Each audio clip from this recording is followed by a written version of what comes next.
prevail in America. Domestic terrorism will not prevail in America. And to make it real clear, silence on this issue, both public and private, from the private sector, silence is complicity.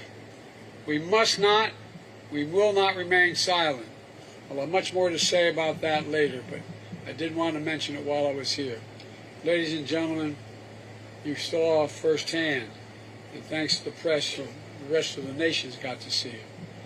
These are good people who've been devastated.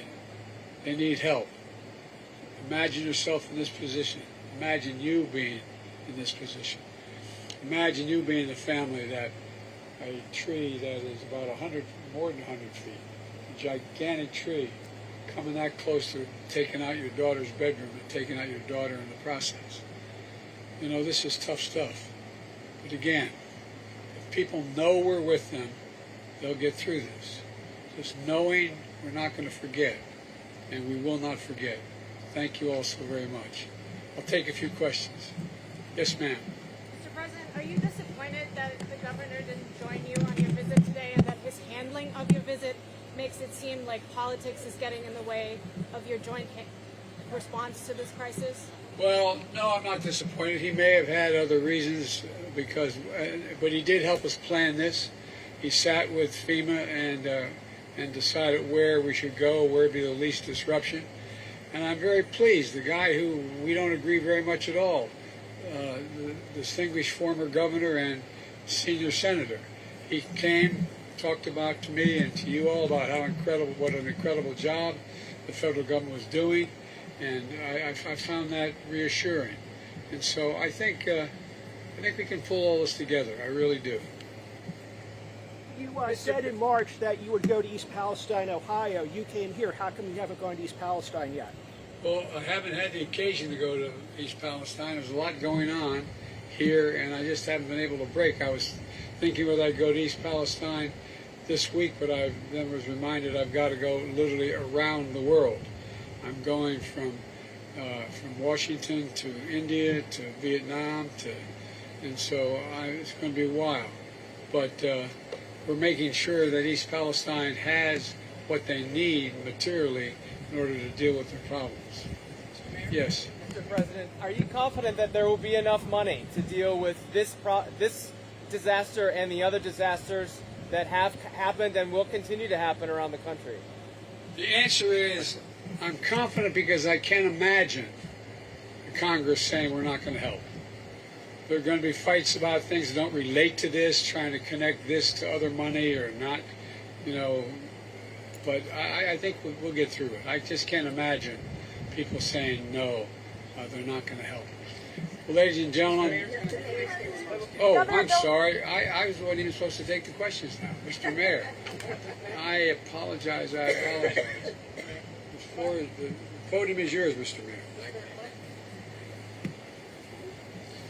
Thank you, Mr. President, and again, thank you so much for coming to Live Oak and highlighting the tremendous suffering that has taken place here. And again, I am with you, and my heart is with these folks who have this damage. But you did hit on some themes that I think are important. One is, but for the grace of God, we're so grateful that there was not more damage or loss of life.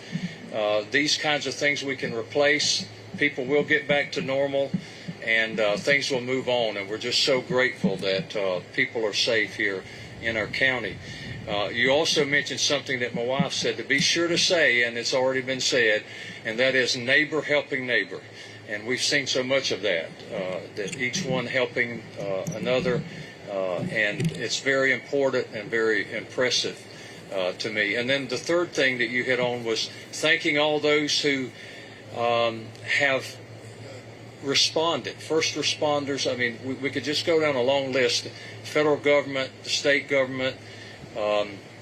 I appreciate seeing Senator Scott here and you guys working together and talking together. It is really, I think, impressive and important to have that unity.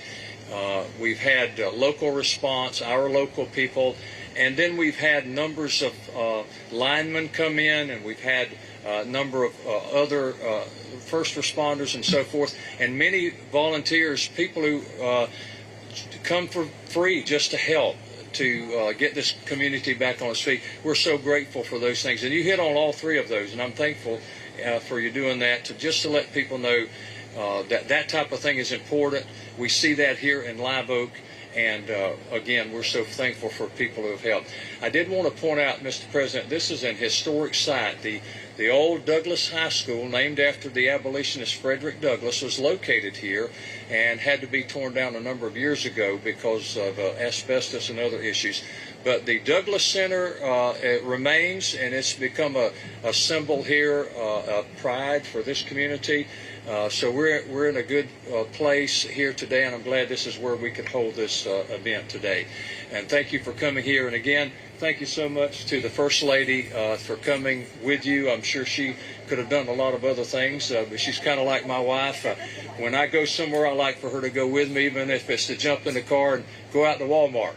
So we enjoy being together, and I know you do too. So again, thank you, First Lady, and thank you, Mr. President, and God bless you. Mr. President, your reaction to the death of Governor Richardson? He was a good friend. It's really disappointing. Mr. President, when can you tell the people, when will things go back to normal here? Well, I can tell them we're going to stay here until it goes back. Okay, guys, we have to move. We're going to miss it if we don't go. We gotta go.